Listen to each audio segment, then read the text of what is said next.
Yeah, Laurent, And here I am with the new official Chelsea FC colors. Red, Yes, Red yes, FC. yes. As you all know, a man like Mr. Delap has decided to take matters into his own hands, and as a consequence of that, he was sent off. You know, what was it? 25 minutes into I think right. Less, less Less than than that, that. I think. Yeah, Mm. And you know what? I'm here for it. I'll be the first to say I'm here for it. Um, it's the Carabao Cup. We did get the result, and I like to see that Diego Costa type level of regression. I like to see that. I'm not gonna lie, as a striker, as the leader, right? The leader of the front lines, I like to see it. Just mm, next time, you know, tone it down a little bit, right? Be more how can I say selective, right? Practice the dark arts in a way that allows you to get away with it and put the ball in the back of the net, right?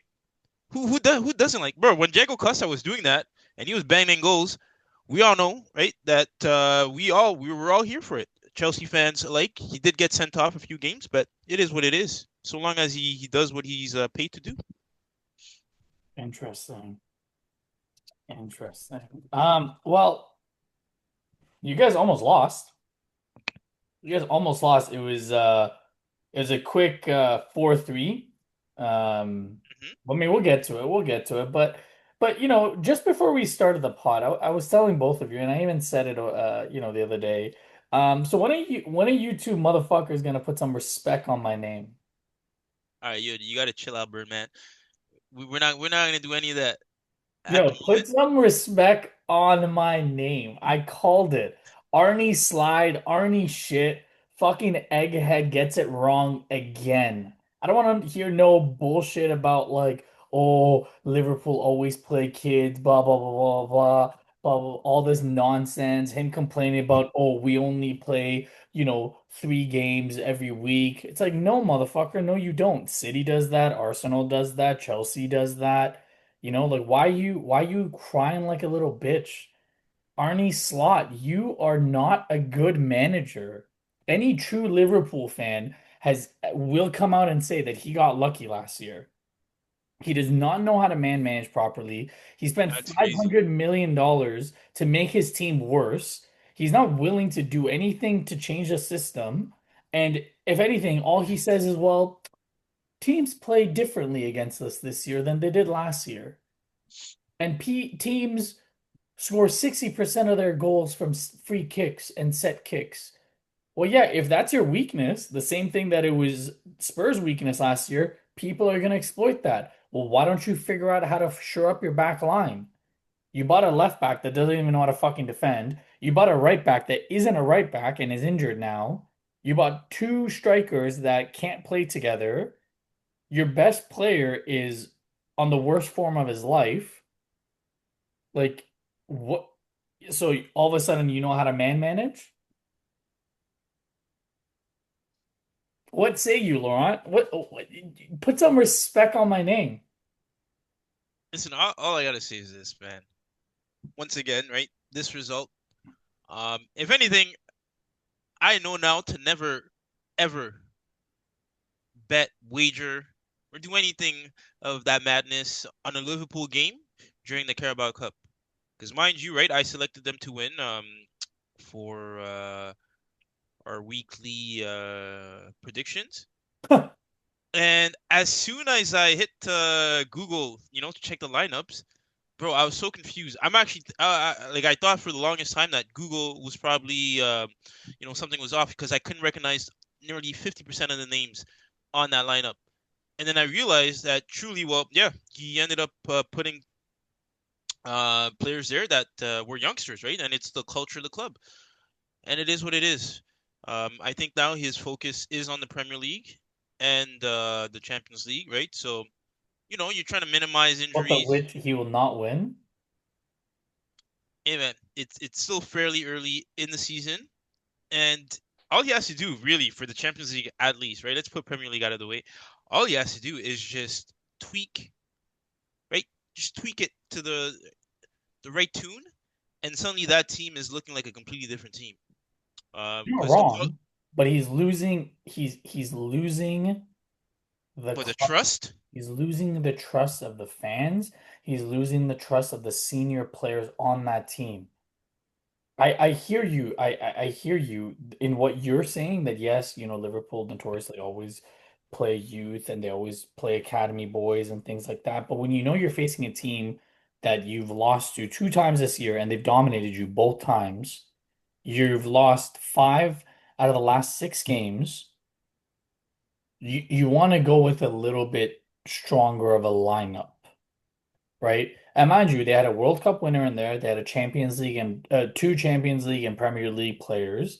They had Milos Kerkez starting, so it's not like they had a international player Wataru Endo starting. So they had like decent players, and their academy is quite good. Of course, it's not comparable to some of the players that Palace were starting with, but the way that you're saying it is not as an excuse. If you guys listen to the press conference for Arne Slot, he was making that as an excuse. Like you chose to go with this lineup. You could have broken that, like that trend and you could have gone a little bit stronger. If you know that Salah's been struggling, this would have been a perfect game for him to get some confidence back, right? Have an easier matchup to be able to build on that confidence. But again, that would be a manager that actually knows how to manage. That would be a manager that has intelligence. That'd be a manager that has to actually think, that's actually won things in his life. Not a manager who's only managed in the Eredivisie, and then when he came over, he got lucky in 12 months because of all the injuries that all the players had. He's feeding into my narrative, and you guys can't say anything about it because it's the truth. He's feeding into that narrative, and I am here for it. I am here for it, and long may it last. I hope he does not get sacked. I truly hope he does not get sacked because I can see if if he loses this weekend, a Roberto De Zerbi is still available. Zerbi, really? Yeah, he was linked with Liverpool prior to Arne Slot. And also, if Fulham somehow lose this weekend, I mean, they're facing Wolves, so I don't really think so. But if Fulham lose this weekend, who knows? Maybe Marco Silva gets in the hot seat and he gets sacked. And you rate both of those over Arne Slot. 100%. 1000%. Yeah, because they got hair on their head top. No, they've What been what have they won? I'm just curious, just for asking for a friend. whatever they want. I'd have to look at their resume. Hmm. But what they The have, thing is, if you ask me the same question about Arnie, listen, man, I give you that right off the bat. yeah, because Premier League. that's recency bias. And he won it in a year where 90% of the teams are shit.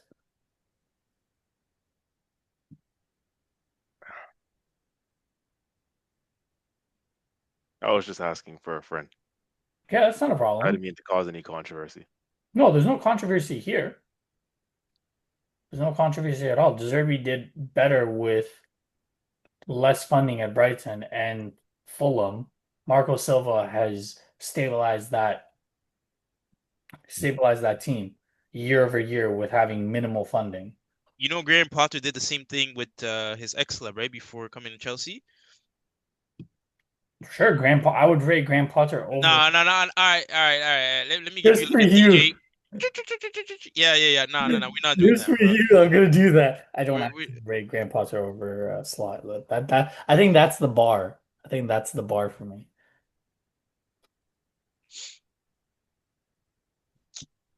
But you rate Marco Silva and De Zerbi over Yes, Arne Slot.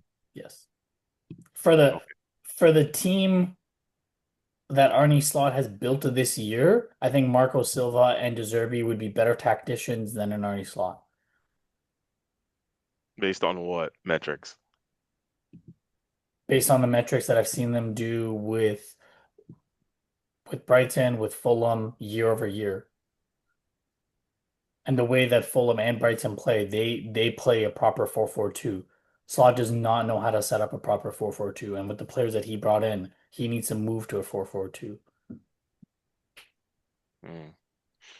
When All right. Deserbi was there, it was a João Pedro and Welbeck that were playing together.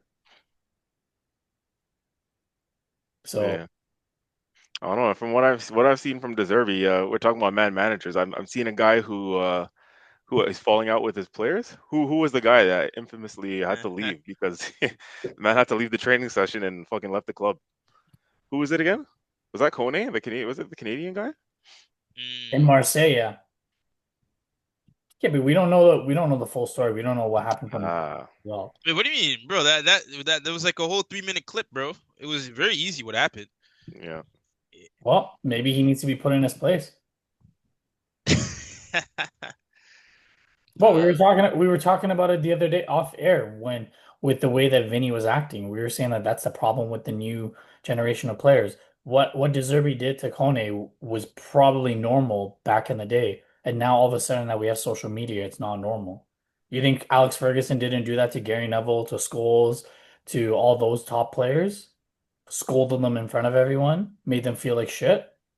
Sometimes they need to be put in their place. But now that there's social media and there's eyes on it, now we're gonna be like, oh no, he doesn't know how to man manage properly. Hmm. So it's the same guy who when what's his name, Arnie dropped Salah. I think you were the first person to come to Salah's defense, weren't you? About what he's done for the club and shouldn't have been dropped and I this and was that. 100% because I think if you're Arne Slot and you're gonna if you're Arne Slot and you want to try to keep confidence within the team, you want to keep confidence with the leadership of that team and the fan base, you have to give Salah a chance and you have to create the offense around him. Give him a chance. Of course. The man, how long has he been at the club, bro? The man's gotten more than enough chances. He last year in the cup final, as we all alluded to, right? You and Laurent were talking about it last year. He didn't show up in the Champions League, didn't show up in the League Cup final. You know, he's gotten more than his fair share of chances. But doesn't mean that anybody, is undroppable. Like, or nobody's protected. Sorry, like it doesn't matter who you are. No player is bigger than the club, as they say, right? Mm, So if you deserve to be dropped, doesn't matter if you're Messi or I don't Emil Heskey, you deserve to get dropped. Period. I don't think he deserved to be dropped for that game that you're alluding to. He's been poor all season. Can we all agree with that? Yeah, he's been terrible all season.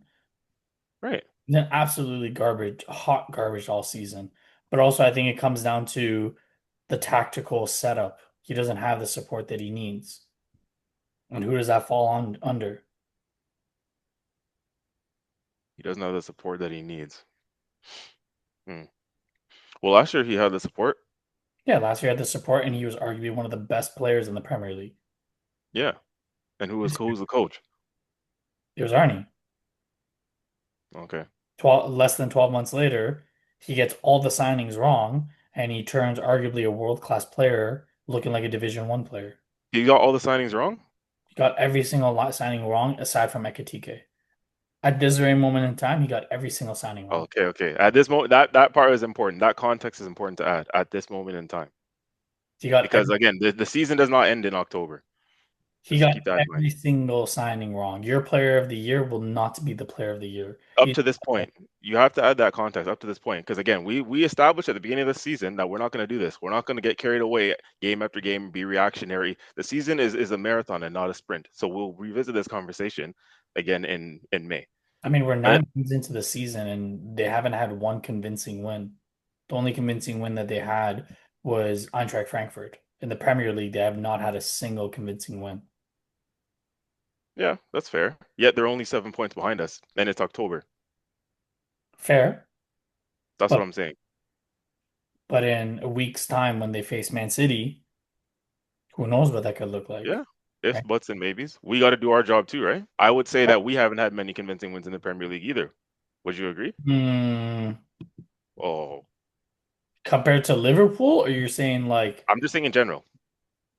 I'd say more than 50% of our games have been convincing. Do you agree with that, Laurent? convincing from a defensive perspective, but not from an Yeah, I offensive agree. perspective. I fully agree with that. Yeah. Yeah, but you just said convincing. You didn't give me that context. No, so you can say then partially convincing, but not convincing, right? Where it's like okay, right? It's good all around. And yeah, I think even the pundits, man, this is a lot of people, right, are talking about the Arsenal performances. Mind you, right, the defensive, there's, you have to applaud that. 3 goals, I think, still. in all competitions. Right, right. Yeah, so no, kudos to you guys, right? But going forward, I think that issue still has to be solved. And I feel like until that's solved, I think you guys are, not sleeping comfortably, if I'm being pretty honest, right? You're right. Yeah. You're right. I would agree with that statement. Mm. But we've been more convincing than Liverpool. Yeah, well, listen, man, it's I think we can all agree it's still early. And like I said, we'd love to see a competitive season. So hopefully Liverpool gets their act together. Well, actually, I think you guys probably wouldn't agree with me with that. But As a football fan, I would agree with you. As a biased Arsenal fan, I would mm, not agree with you. right, right. As a And football fan, I would love to see Liverpool be able to compete. I would love to see Salah, if this is going to be his last season in the Premier League, like to go out with a bang. Van Dijk, same thing. But as a biased Arsenal fan, I hope this continues. I pray it continues. mm, But when you spend $500 million, the players are going to figure it out. I don't think Slot's going to be the one to figure it out. I think it's going to be the players and the leadership. What? what? How Okay, does yeah, that make sense? How does that make sense? yeah. You gotta I explain think that they're one. gonna have a closed door meeting without Slot there, and they're gonna figure it out. They're gonna figure out what shit's going down. Wait, I'm and then they're gonna, yeah, go on. pretty sure Van Dijk already called that meeting, and they've lost like 2 games since. So, No, they you won. know, They won one. They won the Frankfurt meeting. The okay, Frankfurt and they've meeting. lost the other two. They lost against on the weekend in the Prem, and they lost yesterday. So, I mean, To Laurent's point, none of them played yesterday, so they only lost. They're 1-1 since that meeting. okay, Wait, he so actually called a meeting. Yes. yeah, yeah, and nothing's changed, Oh, wait, he called the meeting with the players only, or? Yeah. No, and what I nothing's think it changed. was. I think it was with just the lead, like the leadership. I think it was like 4 or 5 guys. Ah, okay, okay. Yeah. Listen, if they get it right, you can we can't do this. If they get it right, you have to credit the coach. If they get it wrong, it's the coach's fault. But if they get it right, it's the players have figured it out. Like we can't do that. Come on, come on. We'll see. Like I said, if he repeats or wins something, I'll eat crow and I'll say that he's a great manager. But at this No, moment, you won't. No, you No, yes, I won't, he bro. won't. will. He'll Look, find a look, way. He'll look, find a yeah, way. look us, look us in No, the eyes, bro, and just tell us straight up, bro. You hate the guy, you hate the guts, you want nothing to do with him, you no. know? I just You, I just call a spade, and he is not a good manager. But if he wins, then I gotta eat crow. Like, fam, here's what you're saying. You're telling us now that De Zerbi and Silva are better managers than him, and we're saying Yes. based off of what? We're telling you that Slot has a more of a winning risk because your thing is, oh, you have to win, and not only win, you have to repeat. Apparently, which those two managers have done neither. They have not won anything, or they haven't repeated. Our current manager obviously hasn't won either, or been able to repeat. So if those are the metrics, it's like we gotta find some consistency with what our debate, what our argument is. You So don't rate him because we told you that he won last year, and now it's okay. Well, he has to repeat. He's never repeated in his career. When he's won in other leagues, it's because it's a shit league and this, and that. But the managers that you're saying he to replace him with that you think are better than him, they have no history of anything, of winning anything. but I think, Merda, you're saying that if those two managers were the ones that managed Liverpool last season, you're saying they would have won the league. 100%. One Man, hundred percent. With the way the rest of the league was performing, 1,000%. this honestly, man, it's such hypotheticals that Yeah, I we don't can't. think, like, yeah, we should even go into it. But I will I think in terms of I will acknowledge, at least for the Zerbi, his tactical setup, if we can call it that.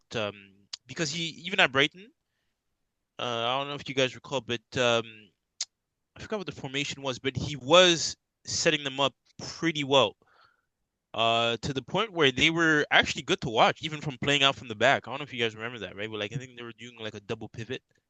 Um, Yeah, that's when that Caicedo and McAllister. yeah, yeah, in the back, and yeah, no, and credit to him, right? So he does show, I guess, a sense of innovation, which is something you always want to see in a manager, right? And funny enough, I think that's what Slot needs at the moment, right? Some form of innovation for the current team, right? Because it seems thus far, assuming that the players are all playing right with their hearts out, day in day out, it's not working, right? So I think it is going to take maybe a different tactical setup to allow for them to flourish. But time will tell. Time definitely will tell. Well, let's shift gears. EFL, it was madness this weekend. This week, sorry, not weekend, this week. Um, Arsenal, Starboy and Starman. They both scored. Nwaneri and Saka both scored to help Arsenal beat Brighton. Another Open play. open play, Yeah, finally. let's got to mention that. Yeah, open play. It was it was very controlled again. I didn't see at any point how Brighton would undo our defense. There was one, I think. No, okay, well, hold Really? on. Pause. That's Really? it. Yeah, the first half alone had Damn, enough. yeah. I'm Did you not just watch the Yeah, game? yeah, Like, well, hold on. Let me finish. Let me yeah. finish. Jesus. holy. Fucking jumping down my throat. Pause. Um, there was that one play with Mascara when you got it from Kepa that like, that was the only part that I saw. I don't know what else you guys saw in the first half, but that was the only thing I saw. Bro, I think I can count off. I think there was like three chances minimum Hmm. that I don't know had if they been clinical, Hmm. they would have been put away. And you guys definitely got lucky with that, right? But again, that's football. You get your chances, you don't put them away, right? And that's all she wrote. But I think it's more so. I don't think your main defenders were even playing that game, right? no, it Nah, was yeah, no. Waite and Capier, Mascara, and Skelly. Okay, yeah. So there's that factor at play. Um, but overall, man, scoreline was still right what it is. Conceded none, so there was that. But again, like I said, right, there's a few things there that even when Gabriel and Saliba were playing, I think even for the Palace game, right, there's moments where you kind of see it, but again, the other teams just aren't clinical enough, right? Um, but again, right, so long as the streak continues, right, it is what it is. Mm. Yo, CJ, who the fuck is Harry Menanus? Yeah, I think we were all surprised to see him named in the lineup, Who the fuck, to be honest with like, you. who the fuck is that? Yeah, we were. I was definitely surprised. Definitely surprised. But credit to the manager and the young boy himself. It worked out in the end. I think he had a decent cameo. Considering or not cameo, I should say, decent debut actually, full debut. At the Emirates, 60,000. I think he's around 17 years of age, something like that. Yeah. Um, looks a strong young boy for his age, right? He's going up against physical Premier League center backs. I think he did. He think he did well. I think he held his own. Hmm. But yeah, a couple of things to touch on. I think, yeah, going back to what Laurent was saying, yeah, that first half they definitely had the better of the opportunities, more clear-cut chances than us. A couple times on the break or on the breakaways, they should have put away their chances. We were pretty open in midfield, like the distances between the midfield and the back line where the gap was pretty wide, and they were able to run through us pretty quickly, to be honest with you. And that's what caused some of the turnovers and what I noticed on the break where they easily should have capitalized. Hmm. I think the mascara chance that you're talking about, I think that was actually in the second half, more so one of the few things that we gave away in the second half. Was it? Yeah, yeah, I mascara might on the have been ball. mistaken then. Yeah, that one was in the second half. So that was probably one of the only openings, or one of the only major openings they had in the second half. But the first half in particular, and which I'm sure I think Laurent you were referring to, that I saw as well. Most of those clear cut chances came in the first half, where, yeah, they should have definitely put their chances away, right? And then we could easily have been 2-0 down. But yeah, they didn't, and such as football, right? Especially when you're the inferior team going into a game, if you're not clinical in those moments, it's going to come back to cost you, right? Which it did in their case. So, but for us, yeah, I mean, I expected, you sort of expected that, right? I wasn't fully fuming and like having that sort of tantrum. If that happens in a Premier League game with our first team, I'll be like, yeah, what the hell's going on here? But considering all the changes that we made, the unfamiliarity of that team playing together, right? None of them have played together before. That back line hasn't played together before. I did expect us to be a little more open and to concede chances, to be honest with you. I'm just happy in the end that it didn't cost us. But yeah, I think overall, again, the way it worked out in our favor, right? The manager he got it right in the end, right? We still won the game, clean sheet. He brought the players on in the second half that needed to help see out the game, i.e., your Timbers and your Sakas and so on, and it worked. And before he came on to sorry before he brought on those changes in the second half, he kept faith in the lineup going into the start of the second half, and that first 11 that he started the game with delivered. Right, that first goal from open play was a brilliant piece of play between Eze on the left, Mikel Merino, great invention Back with heel. that pass. Yeah, that was a brilliant pass to open up the back line, split the defense, and to Lewis Skelly, and then grid finish by Ethan. To be honest with you, so I think that was a really well worked goal. That you could say that's one of Arsenal's better goals of the season. That comes from guys in the combination of our second string lineup. So shows a bit of invention there, some strength and depth, good patience from the coach not to change anything right at halftime or anything. He kept faith with those guys, and they delivered the first goal. And then yeah, again, good coaching to bring on the guys to come see out the game. And Saka and obviously and Timber were involved with the second goal that helped us win the game. And yeah, I think we managed that game really really well in the end. Kepa, shout out to him, ex Chelsea man, had a really good game. You Yeah. know, he had a really good game, and it goes to show the strength and depth again because last year we were relying on Neto to come in if David Raya is injured, and no one was convinced with that. But you look at Kepa, an experienced goalkeeper, right? Was a first choice goalkeeper last season at Bournemouth. No problems with him coming in, right? Knock on wood. Hopefully, obviously, Raya doesn't get injured. But if any point Kepa needs to step in, I'm very happy with that. Able deputy as opposed to last season and seasons gone by, right? So it just goes to show the strength and depth in each position. That back line yesterday as well. If you look at them individually, I know collectively they haven't played together. That was the first time. But if you look at them individually, right? Ben White, England international, £50 million center back or right back right there. Clearly fine with that. Mascara, who's come in and looked brilliant so far. And Capier had a great performance yesterday. You see a lot in him that gives you some signs of encouragement. That's a guy at Leverkusen who's won things. And then Lewis Skelly, right, at left back. All those guys, you're comfortable starting in Premier League games individually. So I think the one player in the team. Well, I'd say the first half, the midfield was kind of all over the place, and there were a lot of guys who were non-existent in the midfield areas in the first half. But I think out of all the 11, the one that was underwhelming the most to me was Christian Norgard in midfield, stepping in for Zubimendi. Yeah. That one was a little bit underwhelming, and maybe to be expected because he hasn't played much and he's a little bit rusty. But you can tell that Norgard, that's all he is a backup, right? Where there's other areas in the squad, where you can take out one and replace with another and the level doesn't drop too much. I think that's one area where you will see a big drop off in the level is Zubimendi for Christian Norgard. Obviously, Norgard cannot do what Zubimendi does, right, in terms of ball progression, um, press resistance, and all those things. But that's what he's there for, right, for the League Cup games. So hopefully he grows into once he gets more minutes off the bench and things like that. Hopefully he builds up some more sharpness and match fitness. And lastly, Max Dowman. It's important to touch on him. I think he was a standout performer throughout the game. Young kid at 15 years of age, man. Like the bravery, the ability he has to take guys on. Right, he shows no fear. He got kicked one too many times in the game, still got up and kept going. And it's a credit to him when their coach came out after the game and said, they planned for him and they planned to deal with him the way they would deal with a Bukayo Saka, right? So if they're comparing setting up to defend Max Dowman and they're comparing him to Bukayo Saka, that's obviously a good sign for the young boy. You know what I mean? High So praise. yeah, High very praise. high praise. So I think yeah, the future's bright for our academy players. We had how many of those academy players on the pitch yesterday? You had Dowman, you had the striker, you had Skelly, you had Ethan. So our academy system is clearly showing it's one of the best in the country at the moment. Producing these young stars. So yeah, all in all, And happy keeping with them.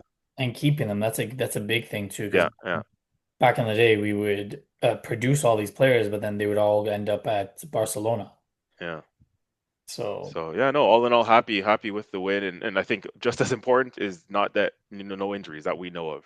So yeah. yeah, I'm happy with that. Um, let's go through the other fixtures because we have the results of the round five draw. Wrexham, unfortunately, I was really hoping for Ryan Reynolds they could go through, but Cardiff. See, we should have bet on this game. We should have predicted this game. Because I would have said Wrexham and you guys probably would have said Cardiff and you guys would have gotten extra points. But Cardiff beat them 2-1. I did actually watch the entire game. Wrexham had so many chances, just again, to Laurent's point, not clinical.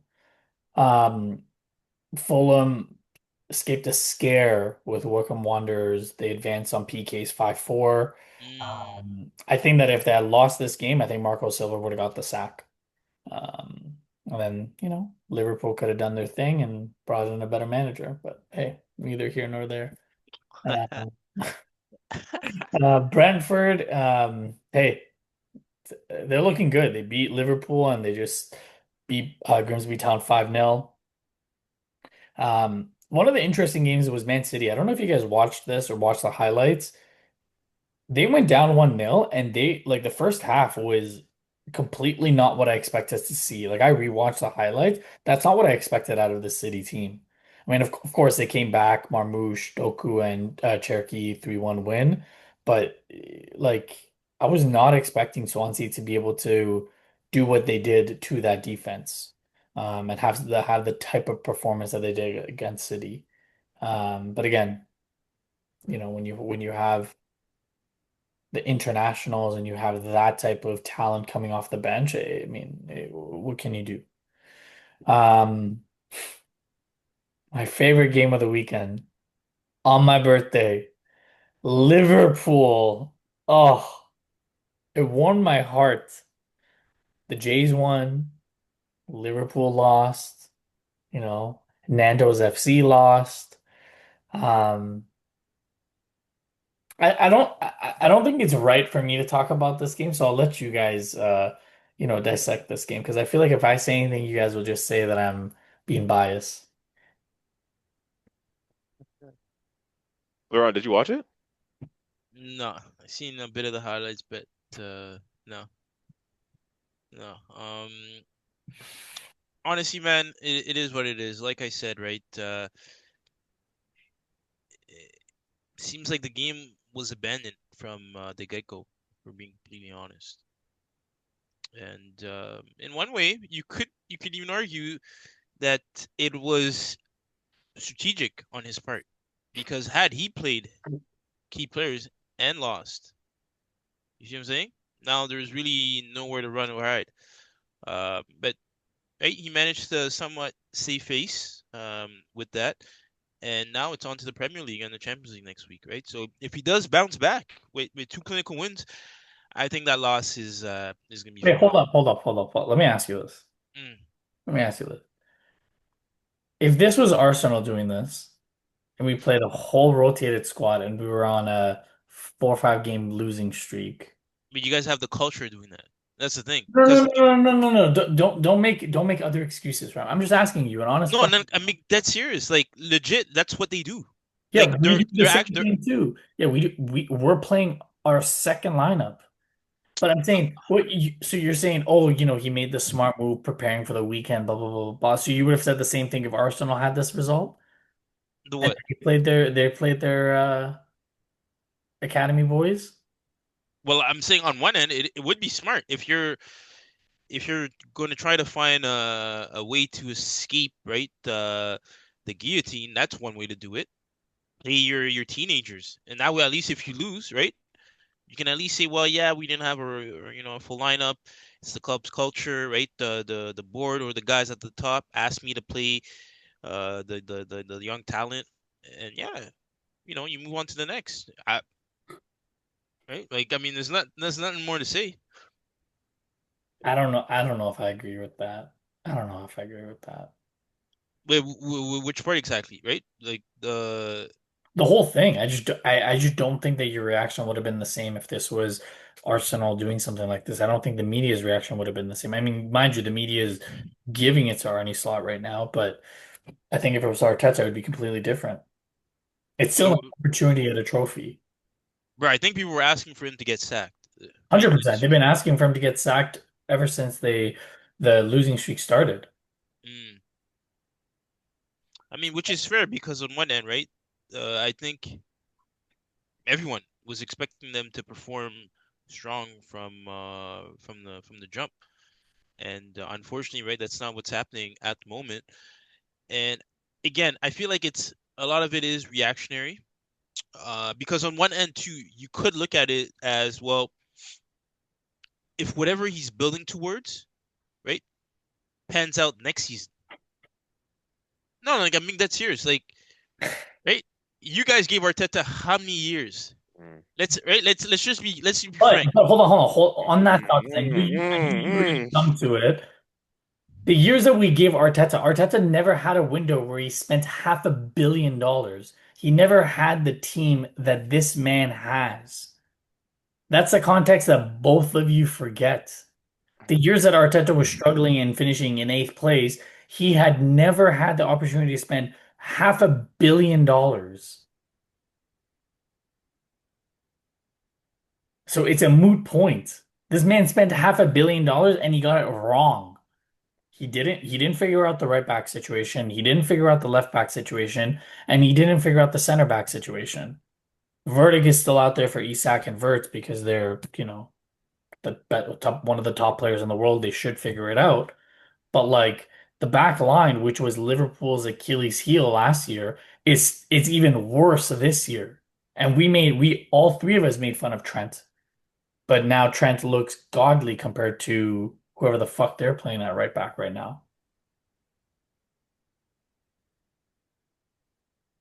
Well, man, like I said,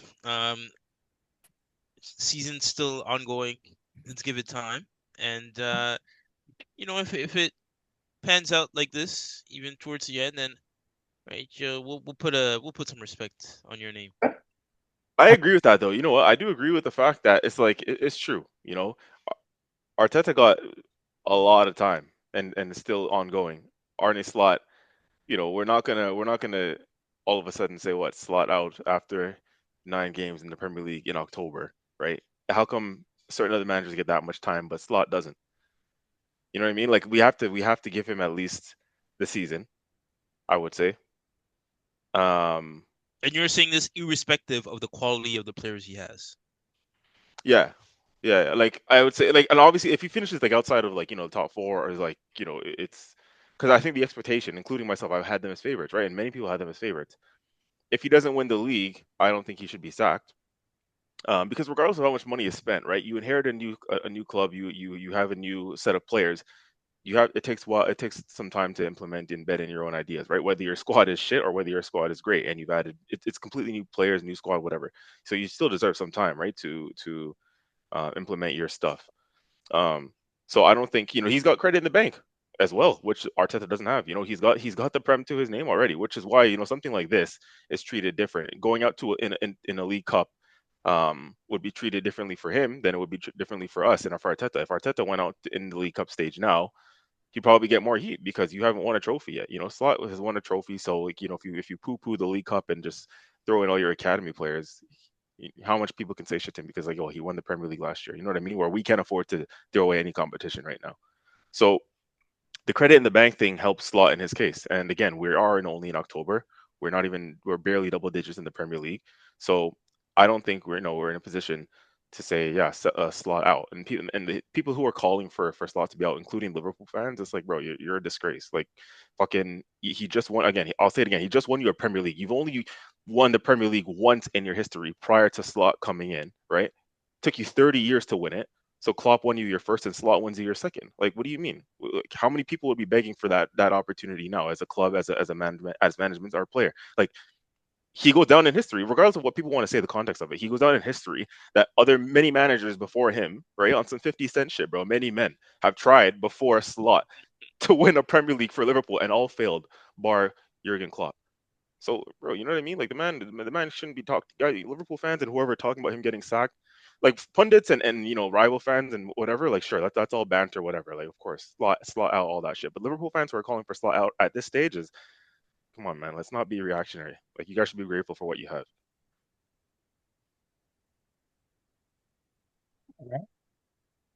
Um, Ron, back to you again. I think you should. I think you should really consider changing allegiances because the red actually suits you. I don't think the blue will suit you, and we've seen you in red before we've seen you in blue. So, what say you about this performance against Lonely Wolves? We're still waiting for their first win. 7-goal thriller and another red card. All right, so breakdown is as follows. Phenomenal start. Phenomenal start. I believe we were up 3-0.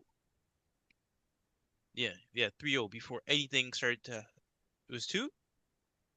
It was 2-0, then they scored one, you scored one right away, Yeah, you're right. 3-1, and then it became 3-2, and then you guys scored, and then they scored the fourth, and then they got the red. And then you got the red, sorry. So, I mean, from this game and the previous one, right? The theme is Chelsea can score, but they cannot manage games.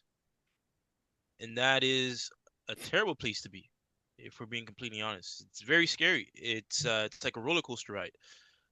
Because even though we're up, right, the tendency shows that we can easily concede, and that is something that has to be sorted out. On top of that, right, again, we're suffering from a bit of disciplinary issues. This time for our main guy, Mr. Delap. I do feel like First game back, mind you. First game back, Mr. Delap. right. Maybe it's the nerves, or the angst, right? Your angst, you're excited, right? He And he meant to he meant to hurt someone with that. oh, with the elbow, the same way Gabby meant to hurt Voltemati, but it didn't connect. That 100%. Gabby meant to hurt him. yeah, funny, how that didn't get called, but this one here did. I I guess because mean, when we were talking about VAR, clear and obvious mistakes, that's a clear and obvious mistake that could have intervened, right? Rather than trying to take away goals. right. Totally agree with you on that. That was a clear and obvious mistake. Same thing with last year when Bruno Guimaraes elbowed Jorginho in the face. Clear and obvious mistake. Or sorry, 2 years ago. Mm. Yeah, no. I will say again, right? You like to see it a clean game, at least not as dirty as that, right? An elbow, you can definitely damage someone with that, especially if it connects properly. So again, right? I think he has a bit of work to do on that end, and he is known to be a very a thuggish player. I don't know if you guys. Oh, really? Oh Oh, yeah, didn't know that. Tilapia. no, he's being sarcastic. No, I'm being Uh, serious. huh? No, I'm being dead serious. I didn't know that you like Oh, being oh dead. yeah. No, he's known to be yeah, and I'm surprised you guys haven't realized because there's a few clips of him against Arsenal actually. Yeah, no, Um, I knew. I've taken it in from yeah, him. Yeah. and roughing even 1 or 2 year players. Hmm. But other than that, on some positive news, man, that goal, oh my gosh. You guys seen that? Which one? I believe it was the fourth one. Yeah, our Oh, fourth yes, one. yes, yes, yes, yes. I know what you're trying to about. Yes. CJ, you didn't see that. No, I didn't get to see Oh it. my No. gosh, man. Yeah, I think that has to be goal of the season for me. All competitions.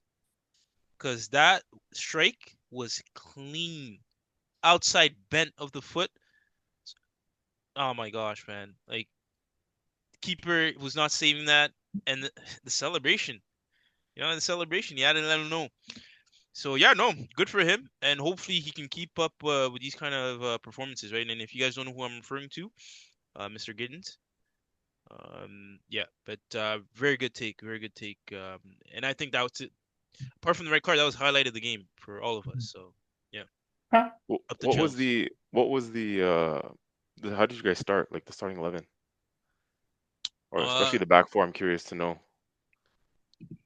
okay, so in regards to the back four, hold on, I believe we had Hato. Here, let me pull it up for you. I don't think Kukurea started, but I do think he came on. Yeah, Hato, Gusto, Achampong, Tosin. Mm. Yeah. Who was in goal? Jorgensen. Andre Santos had a pretty decent game too, I have to say, from the highlights that I watched. His first goal, I think it was top of the box, right? I think you got it from Estival. Ah, yes, yes, yes, yes, yes. And then I think bottom right corner. Yep. Yeah, no, I think that guy he has a very good offensive sense. And even defensively he is sound. Hmm. So no, I'm excited to see all these players play the different combinations. And again, mind you, right, when my hopes and dreams of us being Centurions, I had a certain vision, and it's just that that vision has not yet been set. So we will come back here maybe next year, in 2 years, with the same type of predictions prior to the season, and hopefully then I can get lucky like Mr. Slot did and touch gold. So yeah. Can we just appreciate the number of Brazilians in the Premier League and how it's increasing? Like South American players are taking over the Prem. Wait, was it not this high before? I swear we had the lights of Rubinho. Not this high, not to this extent that each team has at least like 4 to 5 players plus.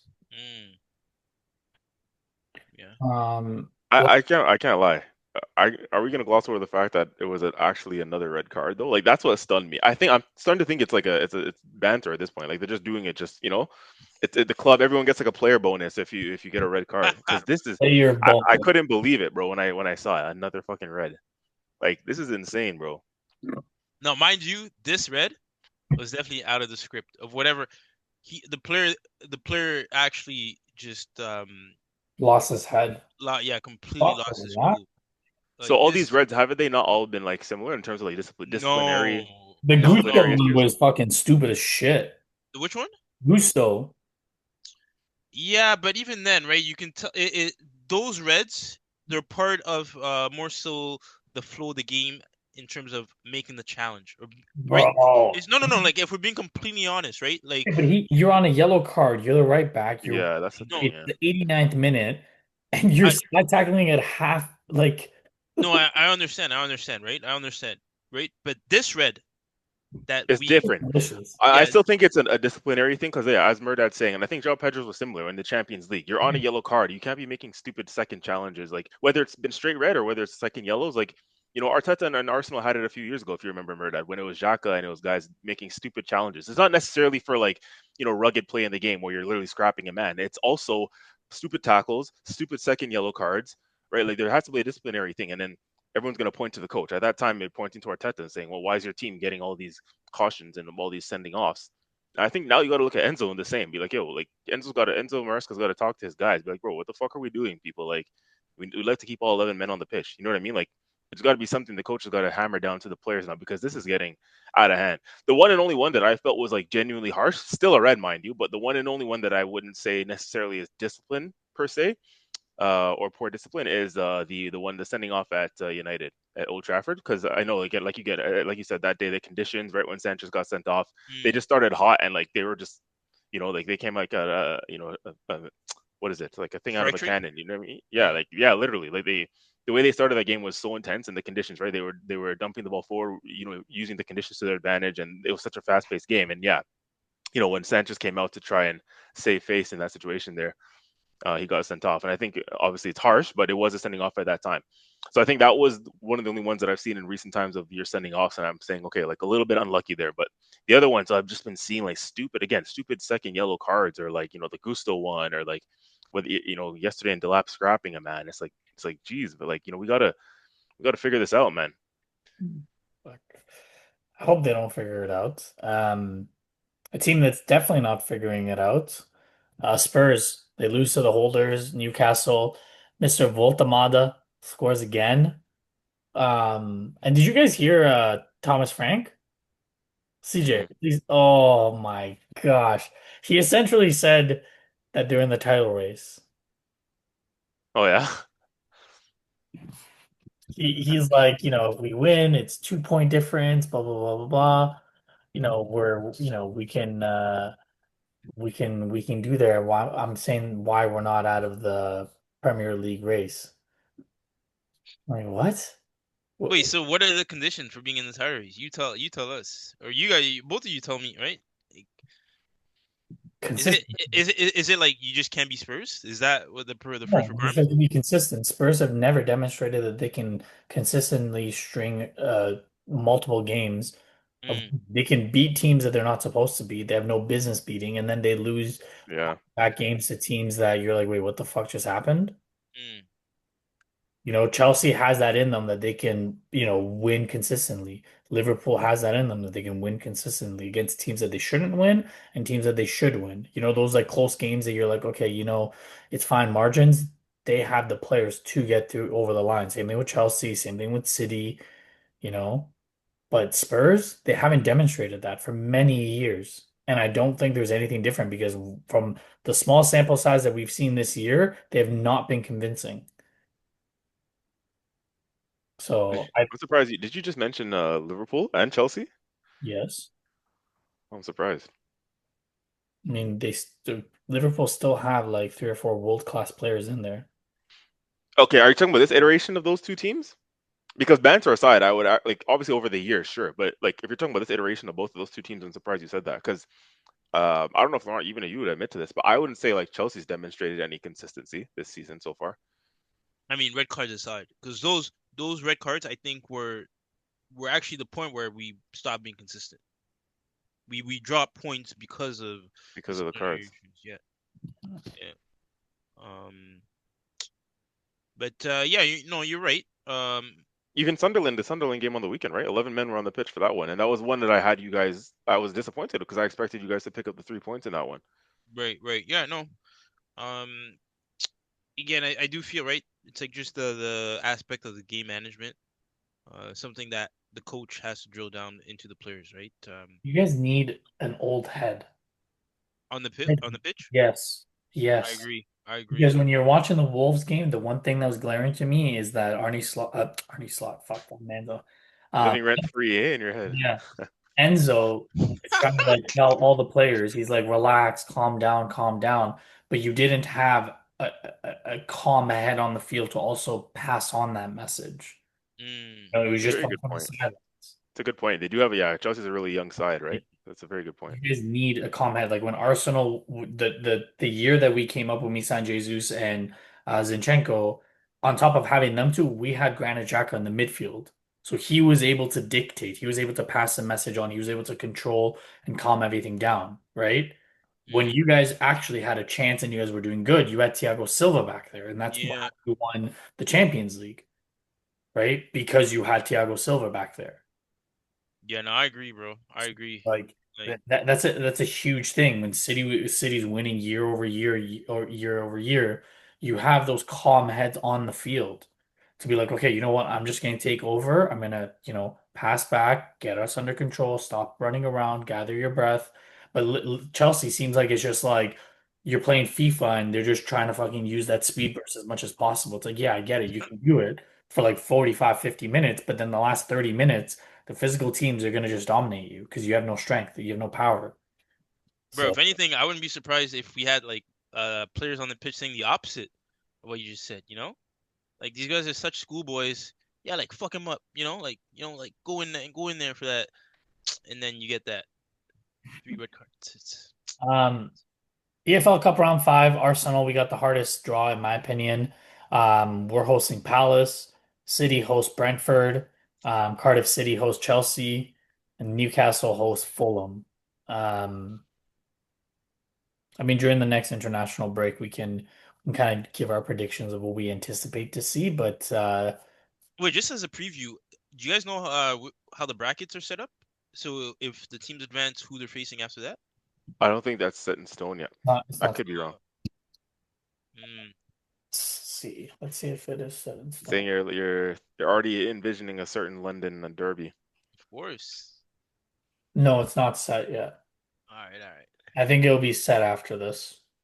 Well, hey man, first, you got to get past Palace, First day, you got to get past Cardiff. bro. No, we were dealing with that, bro. Come on.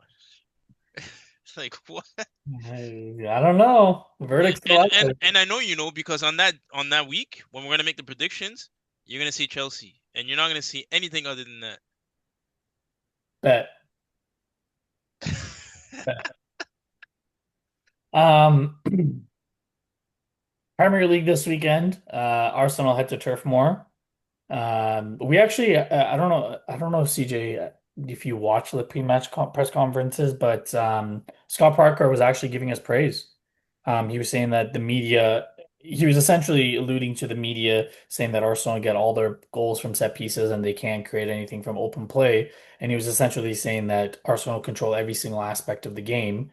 So if they are going to control every aspect, they can score whichever way they want. And if set pieces is where they're going to dominate, it's more on the teams to shore up their defense to make it even more difficult for them to score. So he was giving us praise and essentially saying that the media is blowing it out of proportion and saying that we're only one dimensional when we're really not. Um, you know, we'll see.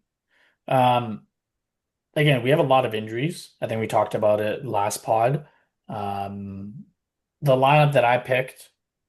Um, because I think this should be an easy 3 points, even though it's Turf Moor, even though it's gonna be a very, very physical game. I think it's supposed to be raining or it's supposed to be a cold day. I picked Raya, Timber, Mosquera because I don't anticipate Saliba to be fit, and if he is fit, I don't know if I would want to risk him. Um, Mascara, Gabriel, Calafiori. Zubimendi takes his place back in the midfield. I would love to play.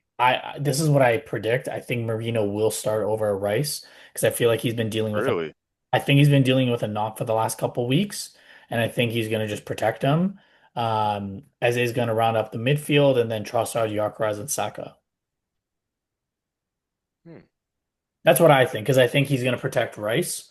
Um, because I think Rice is going to be pivotal in that game in Sunderland, because we're going to need his legs and the physicality. Um, and Marino's been playing well. I mean, the only other thing that I could also see is Marino playing up top and giving Gyökeres a rest, but Really? he just got arrested on the weekend, so I don't like, you know what I mean? But yeah, that's a lineup I predict. Yeah, no, I actually think the same thing about Rice. Like Gyökeres got a rest and Rice got a rest because I think both are going to start on the weekend. And I think personally, I think they should. I think it would be silly of Arteta not to start Rice on the weekend, especially after giving him most of the game's rest midweek. I think since we're talking about priorities when we're referring to the League Cup and this and that and what Arne Slot does, and in our case, the Premier League, this is our, we're in such a fantastic position at the moment. This is our, our bread and butter, right? Obviously, until the Champions League gets, hot and heavy with, the business end of the season, then we decide how we prioritize then. But at this moment in time, the Premier League is our massive priority, and we got to start our strongest team, in my opinion, and I think Arteta would think the same, um, or in such a commanding position compared to the rivals that we're going up against, right? The Man Cities and the Liverpools. I don't think at this stage in the season we would have expected to be 7 clear of Liverpool and 6 clear of City with them, both of those teams showing inconsistency. I think, and I think Arteta will think this as well, obviously, is that you're going to want to cement your position to be as strong as possible, especially knowing those teams can still drop points this weekend with the opposition that they play. We need to start our best teams to maximize our points and our opportunity of winning games, just to continue to create that momentum, to continue to hopefully create that separation between us and the other two. Because let's look at it like this: we play before the other two as well. So if we win, right, Liverpool plays later in the day. So if we win, that's another 3 points psychologically. That puts pressure on Liverpool, and then City plays the next day. We just need to do our utmost to and our due diligence to leave it all on the floor, as they say in the Premier League. This is what we're here for. This is what we've been craving. This is what we need to win. You got to start your best guys and give yourself the best chance of winning. So I think Rice will slot right back into the team. And I hear you about the rotation and thinking about Sunderland for next week, but Champions League midweek next week, that's where I think Mourinho will come in and start. Whether it's up front or in midfield, I think Mourinho will start Champions League midweek next week because we have Slavia Praha with all due respect, not the most intensive oppositions that we're going to play against this year. So Mhm. yeah, I think considering this is the priority and this is the most important game at the moment, yeah, you start Rice in that midfield. I think Arteta will do that, to be honest with you. So similarly, though, I have Ryan, goal, Timber, Mascara, Gabriel, Calafiori, Zubimendi, Rice, and Eze, and then yeah, your front three: Trossard, Gyökeres, Saka. I think Gyökeres got a much deserved rest. Yeah. Um, you know.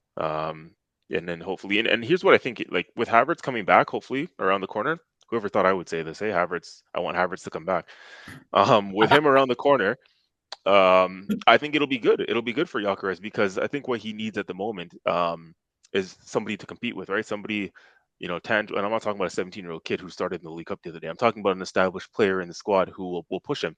Because even I will admit that Gyökeres' performance, I've been disappointed with a lot of his performances of late, and maybe some of it is down to fatigue. He's coming to a new league and he's playing 90 minutes every game. Probably he didn't even expect to have that, right? He expected a little bit more rotation with a Havertz.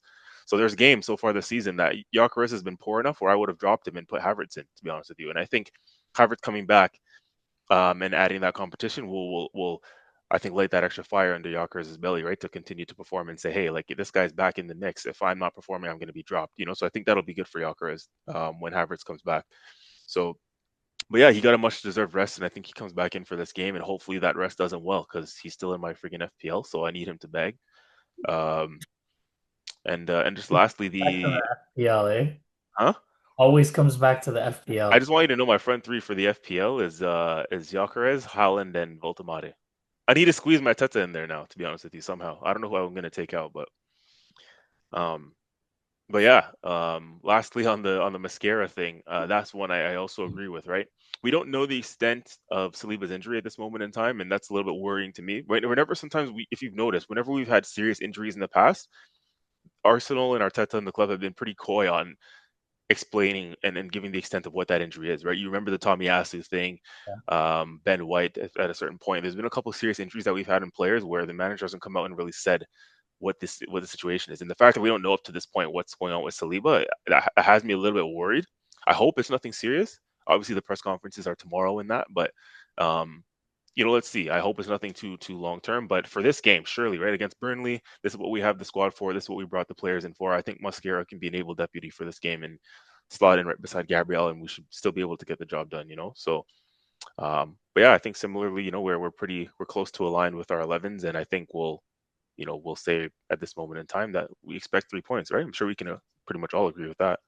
Yeah, we better because the game coming up next weekend is going to be the banana peel game. Um, Sean Dyche and Forest welcome High Flying United. As Sean Dyche looks for to help Forest get their first win since game one of the Prem. I don't know if you guys knew this. The only other game that Forest have won was the first match week one. They have not won in the Prem since match week one, which is Mm. insane to think. Um, hey, they're doing well in Europa. They just beat Porto, and Porto's no slouch. So we'll see. We'll see what Sean Dyche can do.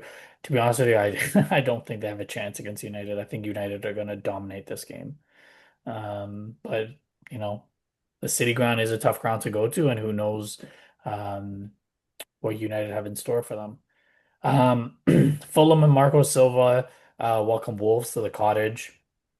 It's crazy to think Fulham's in 17th place after the last couple of years where they've been, mid-table, been, pushing a lot of top clubs, but that's where they are this year. And hopefully they can get back on track. Otherwise, I do genuinely think that Marco Silva is, if I was going to put the odds on who's going to get sacked next, I think it would be Marco Silva. I don't see him lasting much longer if he does lose.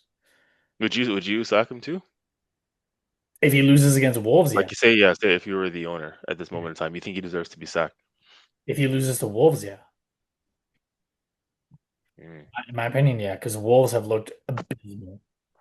And you're at home. Like if you were away, if you had the Molyneux, I mean, Chelsea just went there and they gave up three, and Chelsea's no slouch. But you're at home. You're at the cottage. You need to this needs to be a win. And Uh, this is the guy you think is a candidate to replace Arne Slot, eh? yes, sir. Hmm. 100%. But Okay. if you're the owner, you're saying he's one game away from a sack, but he should go to Liverpool and replace Slot. I'm just saying. I didn't mean to relive. Give him half a billion. I think he'd do more than what Arne Slot's doing right now with that. Hmm. But I don't think that should be. I don't know if that should be the logic to use in a case like this, right? Where he'll do I more. mean, he's consistently he's ever since Fulham got promoted, he's consistently kept them in the top half of the table, having little to no funding compared to the big six clubs. See again, man. Like I think also because man, a big club. We talk about jerseys being right too big for players. Yeah, The same thing applies to managers as well, yeah. right? And yeah, like you see it too many times. Like a manager moves up two, 3 steps, right? Too many, and suddenly they realize they're way, way, way, way, way, way over the head. Graham Potter, prime example. Yeah, shit. Yeah, but Marco Silva has been in bigger leagues than Slot. He's been in different continents. He managed Sporting, he managed Olympiacos, he was at Everton. He was at Who's this? Silva? yes. Okay, but did he win with any of those? Yes, he did. With who? He won with Olympiacos and he won with Sporting. Okay, and so similarly to what's his name, Mr. Slot, because Slot won in other divisions too, right? He only won in Eredivisie once with PSV.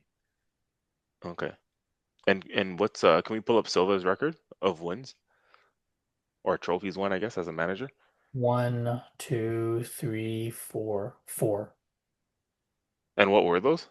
Uh, at, I won't really count this because he was in La Liga, but he won the second division with Estoril, La Liga 2011, 2012. Then he won with Sporting 14, 15. Then he won Olympiacos 15, 16. And then he won the EFL 2021, 22 EFL, like like, to get the promotion. the championship. Oh, so he got Fulham promoted. Correct. And he's been up since Was it Fulham or was he with another Premier League club? Why did I think he was like with prior Liverpool? to Fulham, prior to 2021, he was with Everton. So from 20 May 2018 Oh to yes, that's right. Yeah. and then when he went down to Fulham, he got them promoted and he's kept them up since 2022. Mhm. He was with Watford before. He managed Hull City, he managed Olympiacos, Sporting, and Estoril. And see, yeah, that's my thing. Like to Laurent's point, it's like look at the level of all those clubs that he's managing. You know, like sometimes the step up in club can make all the difference to a manager, right? Sometimes there's certain managers like a Graham Potter or whatever. Like those clubs are these guys' level. Even in Unai Emery, to be fair, you know, some would say But, this the shoes were hold too on, but heavy. PSV to Liverpool is a bigger jump than Everton and Fulham and Olympiacos. Right, right. And that's our point. He made that jump, Arne Slot, and he did it, and he got over the line. But That's he had the resources. He's right. never And what we're saying is that may not necessarily be that main metric as to why a manager's going to succeed or fail, right? So what we're Okay. saying is Silva could have been giving that fund, but the shirt be too heavy, or the badge be too heavy, as they say, for not only the player but a manager as well, as we saw Okay. in Fair Potter. enough. Um, Palace, another big win away from home. They face Brentford at Selhurst. Um, this is gonna be huge. It's gonna be a huge game because both teams are playing well. Palace sitting in 10th, Brentford sitting in 11th. So someone's either gonna move up, someone's gonna move down, or they're both gonna stay put. Um, if they get a draw. So that's good. That's gonna be actually a pretty interesting game. Um, Brighton coming off a loss last week. It's a good game for them to get. Um, they're hosting Leeds. Leeds is a tough game because Leeds has been playing quite well since they got promoted. But again, you're playing at the MX. They should be able to pull it off because the MX is a difficult place to go to. Um, Do you guys find, sorry to cut you off, do you guys find that the Premier League, from what we're seeing already so far, because it is early days, like we're seeing, and we will see a more competitive Premier League this year compared to recent years, like most notably like last year? And I'm asking this because again, we don't necessarily know at this moment in time who is going to get relegated. Like sure, like Wolves look like they're going to get relegated for sure, probably, but whereas in recent years, it's gonna been like straight up and straight back down, right? It's like that Simpsons meme of the guy who walks through the house. I forgot what's the character of that guy's name is, but the guy, the Simpsons guy, he walks in the house, takes off his hat, spins around, puts his hat back on, and walks back out the door. Like, Ah, you know what I'm talking about? yeah, I think the old guy. You know, old guy, Yeah. yeah. Whistling, Yeah. walks into the house. He's whistling, puts down his hat on the thing. You know, he quickly turns around, puts his hat back on, whistles, and walks out. You know, like that's what's been happening to the clubs in the Oh, Premier League that have been that's getting promoted hilarious. from the Championship. You know, like they'll make a quick enter and a quick exit. You know, like the same three clubs that are getting promoted are going right back down. You know what I mean? So I Mm, feel like this season is a little bit different, right? Like the promoted sides have done well so far. You know, Burnley's got a few wins under their belt. Leeds has been playing well, as you said, Merdad, and obviously Sunderland is doing what they're doing. So to me, it looks like a more competitive Premier League this year all around, which we like to see, right? I don't know if you guys find it the same. mm. No, I agree. I mean, I think we'll get our verdict once the season ends, right? And we can like see how the points distribution looks like Hmm. across the board. But yeah, so far so good, right? You know, if you guys slowly roll there as well, and right, and yeah, right. But overall, I think yeah, it's looking a lot better. And frankly, I think it'd be interesting to see, like I said, man, even like the Bournemouth, Spurs, right? They're talking about this is news to me, right? What that manager has said, Thomas Frank. But I'm very curious to see even what they can conjure up, right? Because mind you, they have some good names on that lineup, and it seems like they're set up right quite well. Mm. But yeah, I'm hoping on again for a photo finish type of league this season. Well, the last couple of years, 34 points has been the number to stay up. Sunderland are halfway there with 17. Um, Leeds have 11 and then Burnley's at 10. So like last season, I don't recall any of the promoted teams getting their first win this early. So I mean, it definitely is looking a lot tighter and a lot closer. And yeah, hopefully, like Laurent said, hopefully it's a photo finish. It's funny because in terms of you know, obviously the ops, right? Arsenal's ops, for example, rival fans and whatnot, they're going to want a competitive, obviously title race and things like that. No one wants Arsenal to run away with it. I'll be gladly more than pleased to you know to hopefully win this league by, you A know, landslide, eh? yeah, man. I obviously we don't want to compete. I don't know about you, Merdad. I don't want a competitive title race. Like, bro, let us please just make it nice and seamless for us. You know, like really and truly. Um, if we were to revise it as of today, and if we were allowed to revise all our predictions, would you? I mean, actually, Murad, I already know what your thought process was from the beginning of the season. But Laurent, if you were to revise it now, and I allowed you to, or we allowed you, you know, us to change our predictions and whatnot, would you put Arsenal as favorites to win the league from this point? I would, because I would revise mine and say I would now. I've seen enough to say we're four favorites at this point. Wait, so when you say that, well, like, what's the percentage that you'd give to you guys winning?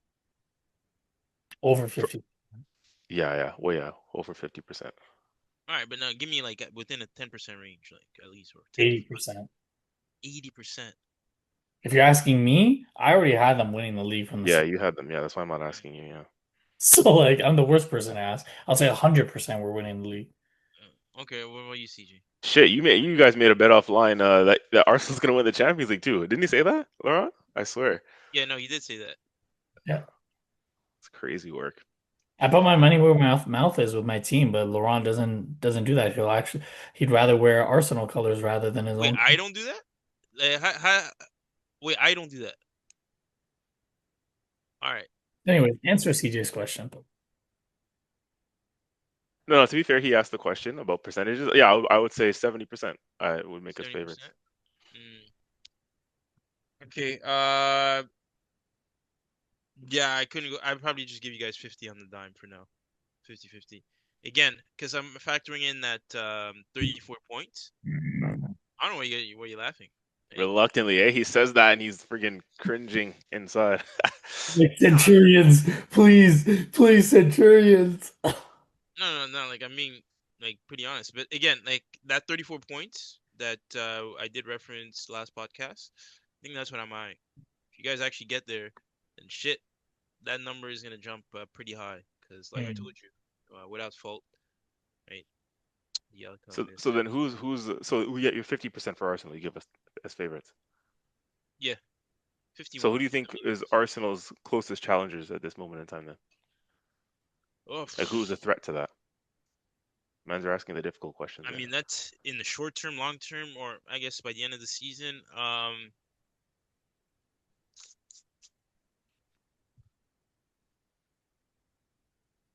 I want to say City Mm. in the long term. Yeah, I'd want to say City because I think that wizard, that chewing gum spitting wizard has some next level tricks up his sleeve. And it's one of those things, man, you've seen him around far too long and you understand that no, that guy, he can definitely, right? He can very, very resourceful, doesn't need much. And even last season, mind you, right? There was a point where they fell off, like almost out of the map kind of thing, right? For their standards. And out of nowhere, right? They're suddenly back in the top four towards the end of the season, Yeah. right? And this To is the still very point where early, if we didn't win, they would have finished ahead of us. right? Yeah. So yeah, I think yeah, those guys are still there, man. If you guys slip up, yeah. This year more than ever, I actually think they're over reliant on the one player, on the robot, which is why I think that that puts them in a pretty vulnerable position when it comes to the title race, in my opinion. Um, but Murda, who do you think is our closest ops, like rivals for the title now? Like who's our biggest threat? At this very moment in time, or by Yeah. the season? No, let's say. Well, I don't know. Maybe both. I mean, your answer you At think this would very change. moment in time, I would say City. By the end of the season, Liverpool. Okay, so you think Liverpool will have a bounce back? As much as I'm giving them banter, I think they'll figure it out, and I think they're gonna have to change the system.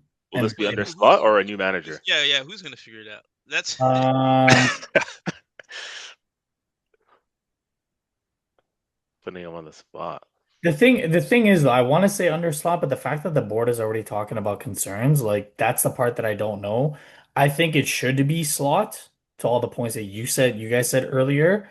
I just don't know what the Liverpool hierarchy is going to do, but I do think he has earned the right to finish out the season. So if you're asking me, I think it should be Slot, but do I think that he's going to finish the season? I don't know if he has a couple of more losses. I don't think so. But I think at this very moment in time, I think it's City, and this is not a disrespect to Bournemouth, Sunderland, Nando's FC, but I just think at this very moment in time, City just looks put together better than Liverpool. But I think the legs are going to get heavy, and I think they're going to get figured out. Whereas I think we haven't seen the best out of Liverpool, but I think they're gonna pick it up too late. Hmm. Let's not forget that AFCON is in January, right? You're gonna lose Salah, and I think that's when they're gonna pick it up because Slot's gonna be forced to play a new system. He's gonna be forced to, not have Salah there, and I think they're gonna build different relationships while Salah's gone. And I think when Salah comes back, he's gonna be, an augmentation to that lineup, which as an Arsenal fan, it's not good. Like I don't want to see Salah being an augmentation to any fucking lineup. He's too good for that. Whether he's on poor form right now or not, he's still like the goal that he scored last week. I don't know if you guys like I did see it. Yeah. you're in shit form and you can pull that craziness out. Like you gotta respect the guy. So that's my honest answer. Mm. You weren't expecting that, were you? No. Yeah. Actually, no, I wasn't from you. No. To be fair. You thought I was gonna fucking say like Chelsea or some shit. No, no, no. You gotta put the respect where it's due. Um, let's try to get this out. It's all a couple more games before we can get this out to the listeners. Laurent, give us your breakdown. Top four match. You guys welcome Nando's FC. If you guys don't know who Nando's FC is by now, Spurs. Um, can you keep 11 men on the field? I'm gonna be completely honest. Oh God. There is any game to get a red card, it is I this game. know. Yeah. This one's gonna be a fiery one. It is this game. Is Christian Romero back? Ah, yes. Oh man, him and the lap. Well, if the lab can't play, he's suspended. Wait, that extends to Premier League games? Yeah. I Hmm. remember it happened to Ekatike, right? With the when he took off his shirt. Yeah, because EFL Cup is like Oh, okay, okay. Yeah, I'm pretty. pretty bummed out. But wait, yeah, Romero's playing or no? Give us your breakdown while I look at this because I'm trying to find it. I was hearing Romero might be fit for this game. Yeah, no. So I mean, I think from the Chelsea perspective, we should look to secure 3 points. But surprisingly enough, again, it's like a draw, right? I would take a draw, but not a loss in this game. Wow. Yeah, no. Again, like I said, man, this team, right? They seem to have a certain way of playing, certain style, right? And the players, right?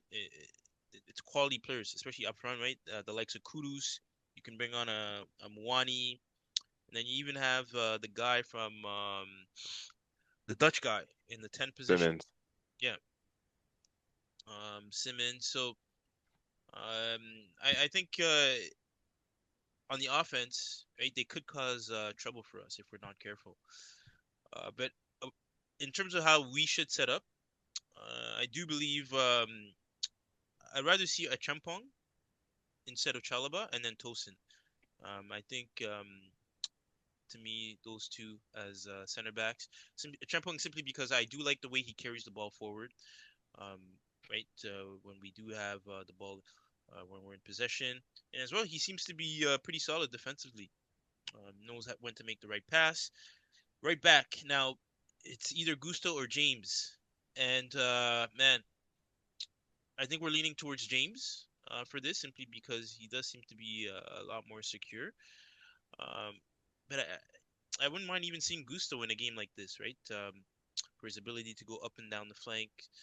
Um, it's just the defensive side of the things where we'd be a big concern. Even though on a good day he is a tremendous defender, right? Hmm. I'm sure you guys have noticed. And for our center mids, sorry, or defensive mids, right? Caicedo, Fernandez, right? With Fernandez pushing up. And for the wingers, for me, Neto and Esteval on the right.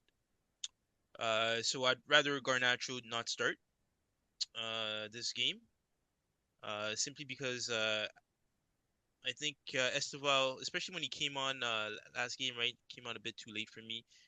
This is a game where I'd like to see him right from the jump, because for some players, right, it's kind of like that, right? You want to start, you want to get those touches, and then you build up your confidence as the game progresses, right? And if you come in too late, it can be a lot more difficult, right, to get into the groove of things. Um, and yeah, Pedro in the 10 and Guiu in the 9. Oh, really? You would start him? That Giu? Yeah, I'd put Guiu there. I mean, the only other option would probably be George, like a Tyreek George. Or not? You wouldn't push like a João Pedro up play the Oh, nine you this could do game? that. You could do that. You could do a Pedro, but again, right? It hasn't been as efficient when he's in that position. He's a lot better when he's dropping in deep. But man, if the lap was there, man, I'm telling you, man, that'd be for me. Be He another red card for you. uh, yeah, especially yeah, if a guy like Romero is playing, shit. Yeah, both of those guys are getting sent off. So now we have a 10v10. But yeah, other than that though, I do expect, like I said, minimum a draw, but a win is something that I wouldn't be surprised if we were to come out. Prediction is going to be very interesting quite shortly. Mm. I'm Um, I'm surprised that you wouldn't want to start Gittins off the back of his form. No, yeah, that too. I mean, because like I said, I think for us, our X factor is Esteval, right? And now if we have Esteval there, right? Neto is also he's too good of a player for him not to start in a game like this. I understand Giddens, right?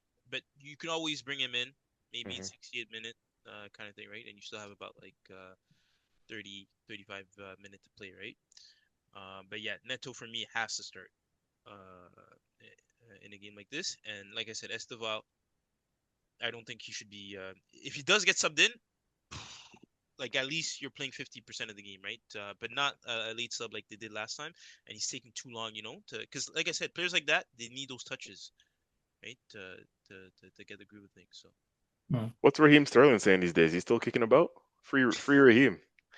Yo, that's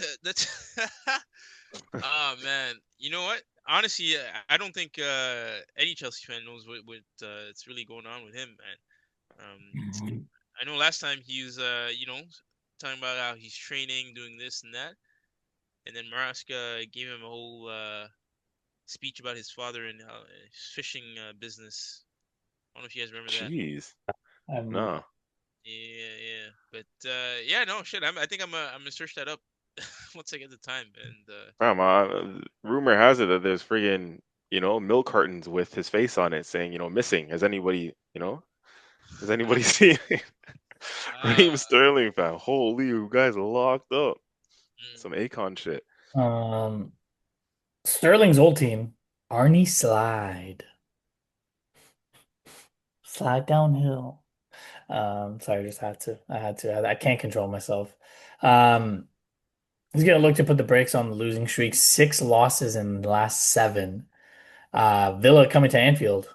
Villa are gonna look to keep that going. Mm. Do we think Villa do the unthinkable, or Liverpool just gonna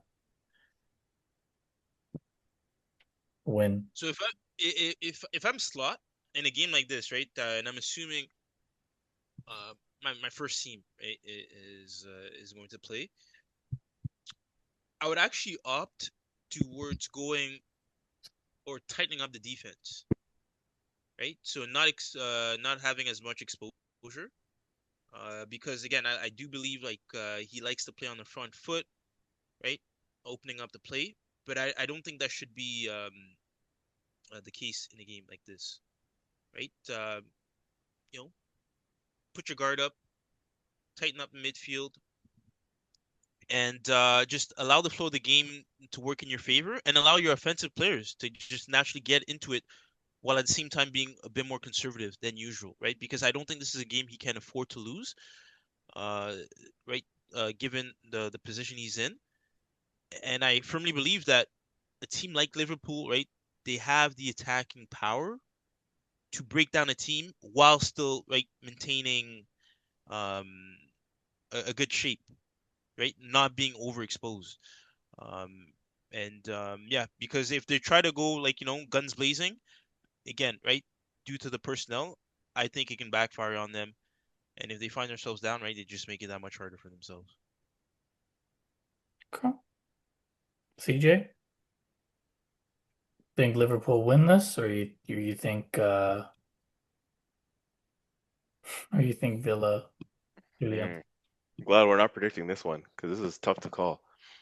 Um, I'll tell you this much. I don't think they'll lose. Because can you imagine like Arne Slot tried to, save face and be a little bit clever in midweek, as Laurent was alluding to earlier, right? And didn't put out his first team just in case they have another embarrassing loss, right? 'Cause trying to basically say, oh yeah, well, we're putting our eggs in a different basket, or we have bigger fish to fry.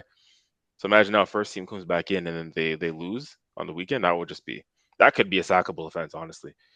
Um, but no, they won't lose, man. At Anfield, Mm. under any circumstances, whether they're in form or out of form, I don't, they're not going to lose at Anfield. Too big of a game, too big of a bounce back game, and I think the first team will come back in and everyone's going to want to prove a point, right, and shut everybody up. So I think they'll be united in this one. The club and the players, the manager alike. I think they're all going to be united in this one, and I think they'll bounce back. But you know what? A draw wouldn't surprise me. I'll say that much. I think if I had to choose, like I would just edge towards a Liverpool victory, unfortunately. But a draw would not surprise me at all.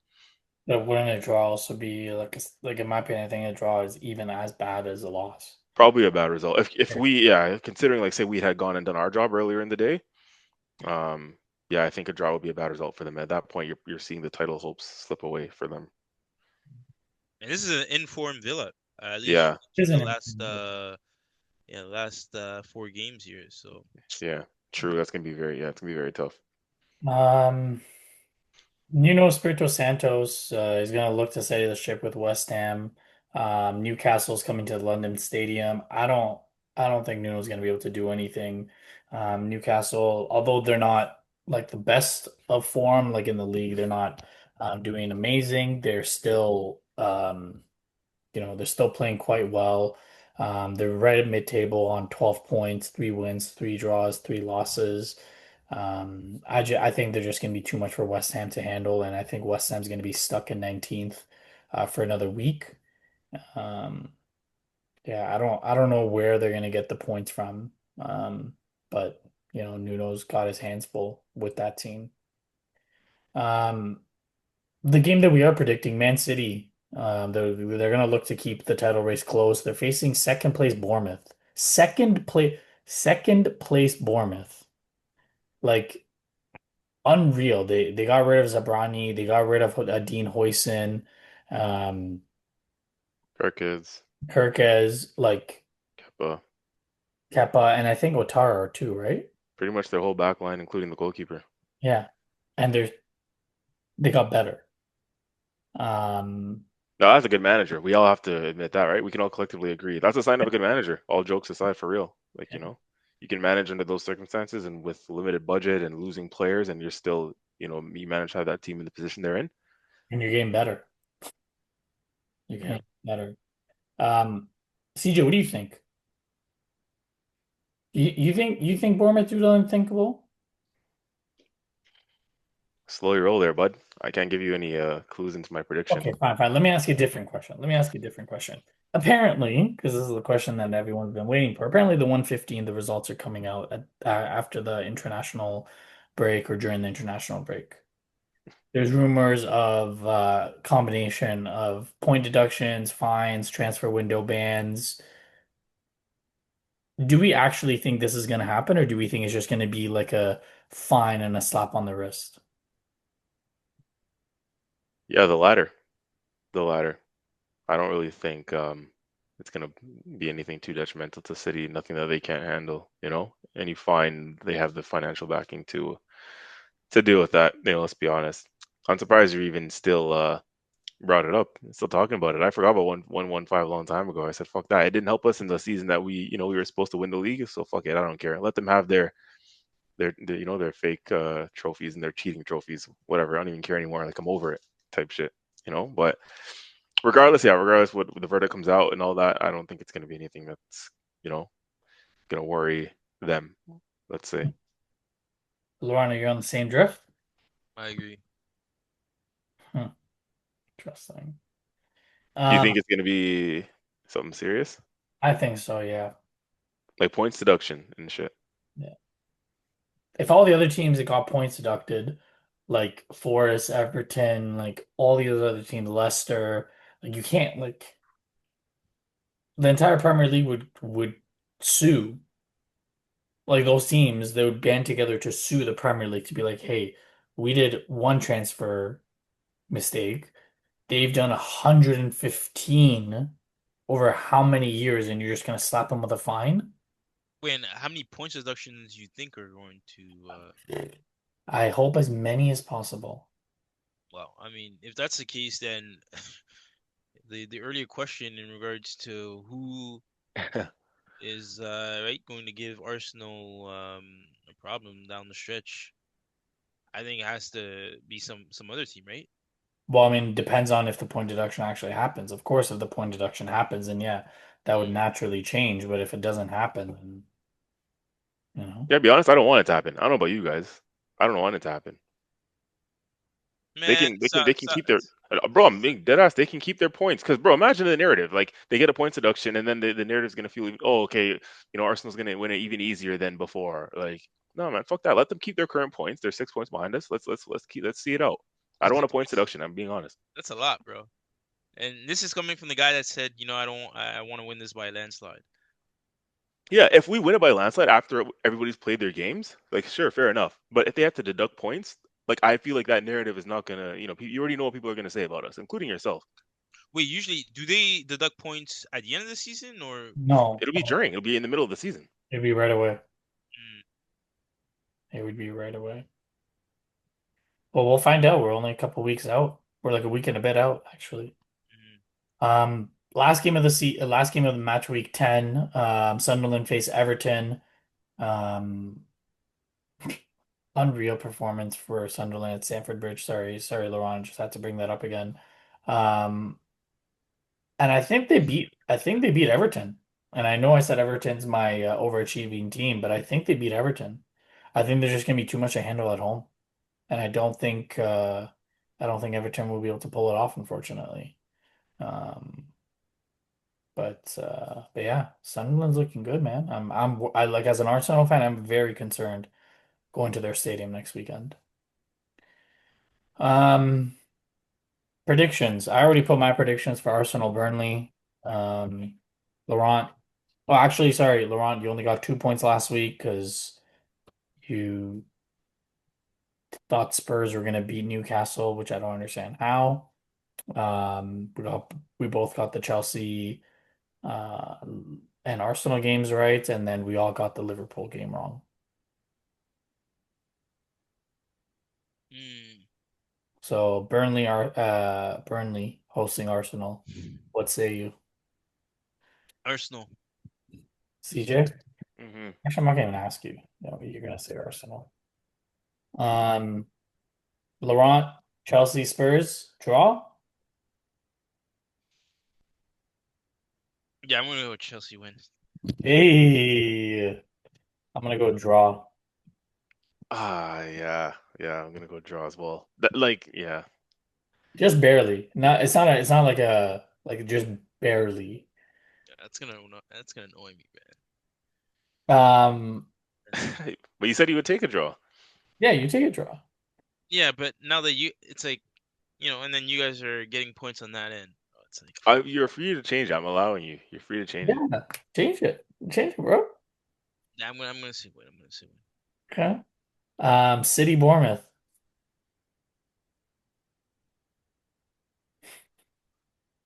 I think this one is the hardest one of the lot to predict. Okay, give me 1 second. I'm gonna check something here. Oh, we're doing homework. That's what I'm saying. We shouldn't even be allowed to do this. What? Homework. I was gonna check their injuries. Actually, I think Should one. have done that before, mate. Should have done that before the exam. Yeah, word. Um,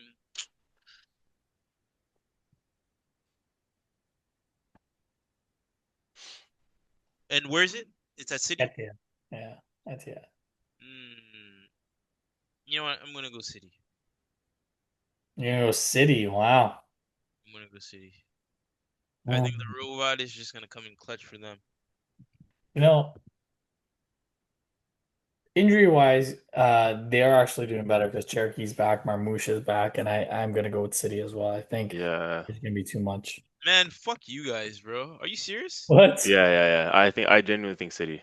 Why? Wow. I thought Murdoch was gonna pick draw. To be No, honest, no, no, not at that yet. This is gonna be one of those like 2-1 like Pep Guardiola masterclass, and Wait, so you don't think Semenyo or anyone on that team is gonna have anything to say about it? I think they are, but I just think City or they're gonna nullify it. Bro, they're poor defensively, eh? I know. guys trying to make man's change their prediction. All right. So Was there any differences then? Who was different? Oh, yeah, Laurent the was only different difference for is Chelsea. Chelsea. Chelsea Spurs. Yeah. So it's either we're gonna get 3 points. Do we add in a fourth game or Yeah, I'm down to add in the Liverpool one. Wait, who are they facing again? Villa? Villa. Yeah, I'm down to add in that as like a bonus. Okay. That is a perfect game to add. Okay. So go ahead. Who do you think? Alright, let me see who they're playing. This is Oh, the second time. This is the second time we've done Me. this, by the way. We can't keep doing this. We can't keep adding a fourth game week in, week out, though. Bro, if there's games like this, you have to, bro. Like there's a whole narrative behind these type of games, man. Okay, Liverpool at home. Arne Slot, I'm going Liverpool. I'm banking. I'm banking on Slot. Stocks in the slot. I am banking on Slot. There's no way, bro. On the back of there's no way, bro. this is the week that they face yeah, it is. This is the week that they face Madrid Real and then Madrid. City. Oh fuck.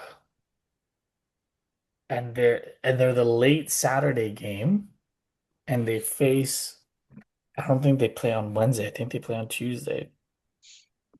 Fuck. I wish I had checked if I'd known. Ah,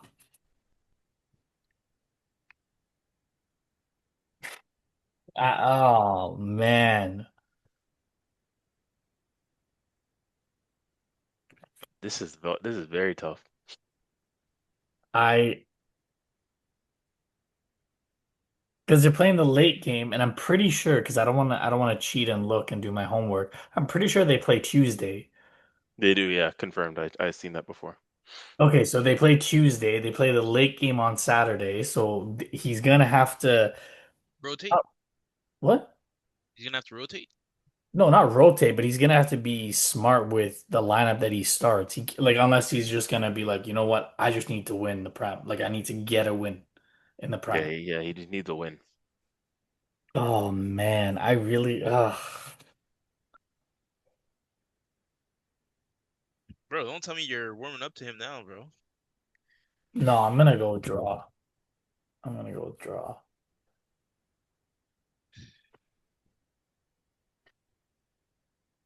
That's gonna be a Hmm. two.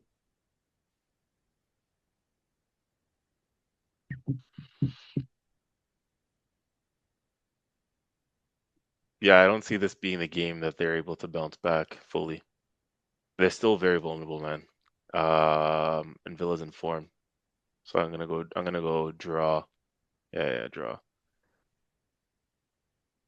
Lauren, you want to add another one? Uh, Oh shit! All right. Well, Make sure you got all that, eh? You what? got all that? Yeah. Repeat everyone's predictions just for Oh, the Arsenal, Burnley. We all predicted Arsenal. Chelsea, Spurs. CJ and I predicted draw. Laurent predicted Chelsea. City, Bournemouth. We all predicted City. And then the bonus game for this week, Liverpool, Villa. CJ and I predicted draw, and Laurent predicted Liverpool. As Yo, second. no more bonus games after this week, man.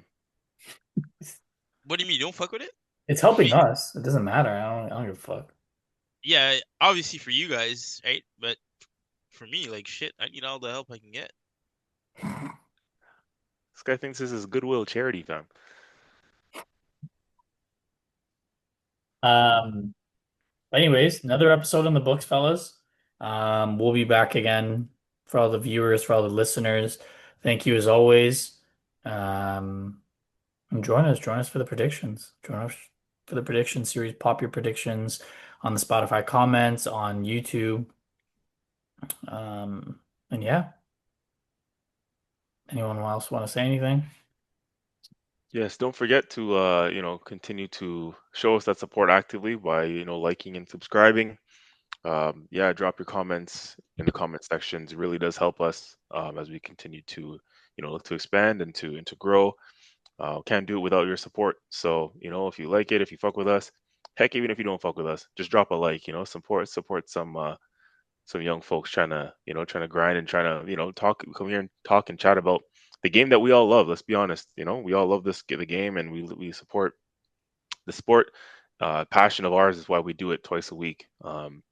For ourselves, for you guys, and just for the good nature of the game, So yeah, make sure you show that love, like and subscribe and comment and all that good stuff. And we will be here. We'll be here for the next episode and the episodes going forward.